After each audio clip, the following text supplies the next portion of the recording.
السلام عليكم. اللهم صل وسلم وبارك على سيدنا محمد حبيبي يا رسول الله. ازيكم يا كل حبايبي، وحشتونا، عاملين ايه؟ يا رب تكونوا بخير ان شاء الله. النهارده عندنا من بواقي التلاجة هنعمل احلى واطعم طبق شاورما. عندي بواقي لحمه بايته من امبارح، والعيال مش هيرضوا ياكلوها. نعمل ايه؟ نشغلها تاني ونعملها احلى طبق شاورما. يعني من بواقي الاكل هنعمل اكله تانية جديده ان شاء الله. ما تنسوش تشتركوا في القناة وتفعلوا زر الجرس عشان يوصل لكم كل جديد. قناة اسهل وصفات مع مطبخ نونا. المقادير بتاعتنا زي ما احنا شايفين كده. عندي بصلتين مقطعهم شرايح، تمام، وعندي فلفلاية مقطعها برضو شرايح، وطماطماية كبيرة مقطعها برضو شرايح. وهنا بواقي اللحمة بتاعتي دي لحمة مسلوقة عادي زي ما بنطبخها عادي خالص، لحمة في الشوربة.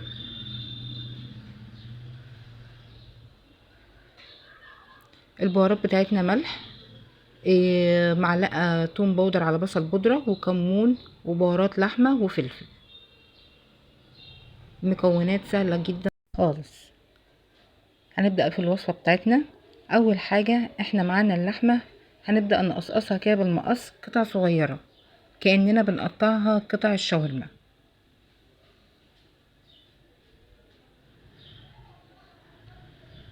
هقطع الكمية بتاعت اللحمة كلها، وهجيب طاسة على النار حاطة فيها معلقتين زيت ومعلقة سمنة كبيرة، ومشغلة درجة النار تكون متوسطة اما الزيت والسمنة يسخنوا.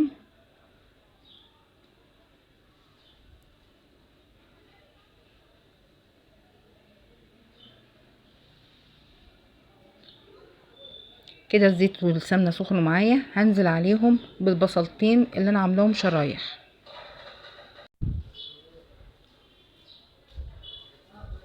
بقلب كده عشان البصل يدبل معايا ويبقى كل البصل لون واحد.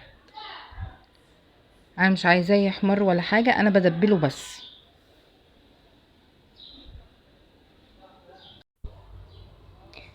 تستمري في التقليب علشان كل البصل يبقى لون واحد ودبلان مع بعض، ما يبقاش في حتة متحمرة وحتة مش اخده لون.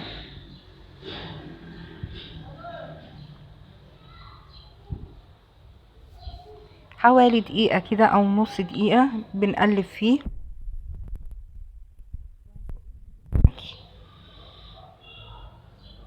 وعلشان ممكن تخليه يدبل بسرعة بتحط عليه ذرة ملح، وانتي بتقلبيه بيدبل برضو بسرعة معاكي.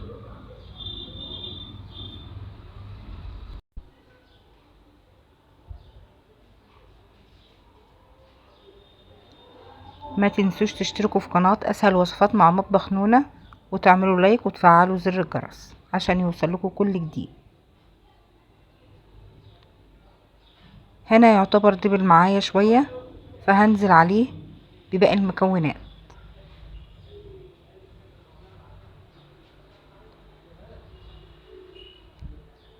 هننزل بالفلافلة بتاعتنا اللي احنا مقطعينها شرايح،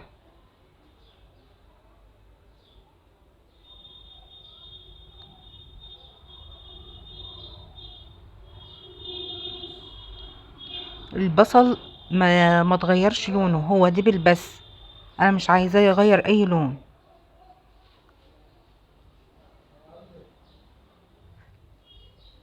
وهنحط الملح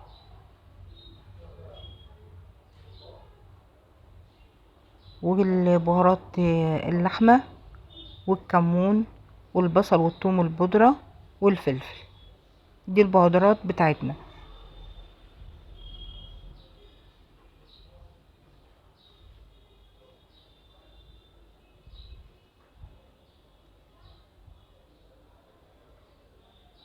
وهنقلبهم مع بعض كويس.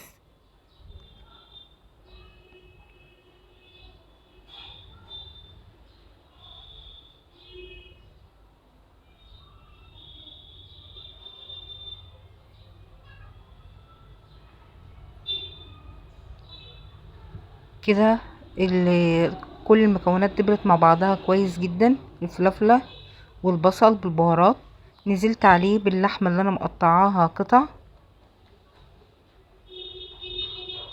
هي اهم حاجة في الشاورما ان المكونات البصل والطماطم والفلافلة بتكون مصحصحة معاكي كده فريش.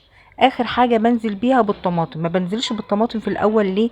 عشان الطماطم هتبقى دبلانة وماهيش باينة، لكن في الاخر لما بتنزل بتبقى حلوة كده وباينة. انا دلوقتي هنزل بقى بالطماطم، وهنقلب الطماطم مع باقي المكونات. وصفة سهلة وبسيطة جدا، من اي بواقي عندك في التلاجة هتشغليها في طبق تاني. وهنستمر برضو في التقليب معانا. ما بتاخدش الوصفة دي يا جماعة حوالي ربع ساعة او 10 دقايق على النار خالص. في اقل من 10 دقايق انت بتكوني محضرة اكلة حلوة والولاد يفرحوا بيها.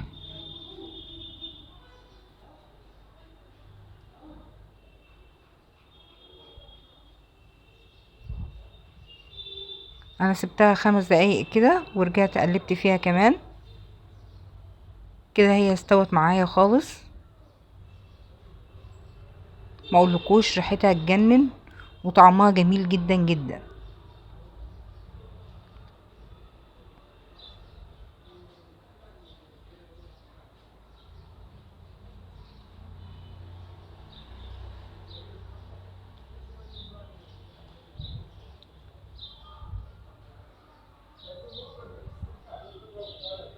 وزي ما انتوا شايفين هي كده خلاص انتهت معايا. هطفي عليها النار وهنقدمها مع بعض. انا حطيت عليها خضرة وشوية مخلل وكاتشب وعيش، وبألف هنا على قلوبكم يا رب. ما تنسوش تشتركوا في قناة اسهل الوصفات مع مطبخ نونا. باي باي مع